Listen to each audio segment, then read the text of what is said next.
ఓ హోటల్లో బిర్యానీ తిన్న వారికి నిర్వహించిన లక్కీ డ్రాలో ఓ వ్యక్తి ఏకంగా 7 లక్షల రూపాయల విలువైన నిస్సాన్ మ్యాగ్నెట్ కారును గెలుపొందాడు.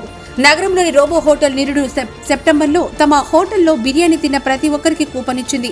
ఇలా ఏకంగా 23,000కు పైగా కూపన్లు అందించింది. కొత్త సంవత్సరాన్ని పురస్కరించుకుని గత రాత్రి హోటల్ అధినేత భరత్ కుమార్ రెడ్డి, నీలిమ దంపతులు హోటల్ ఆవరణలో లక్కీ డ్రా తీశారు. ఇందులో నగరానికి చెందిన రాహుల్ విజేతగా నిలిచాడు. ఆ వెంటనే రాహుల్ కు ఫోన్ చేసి విషయం చెప్పి శుభాకాంక్షలు తెలిపారు.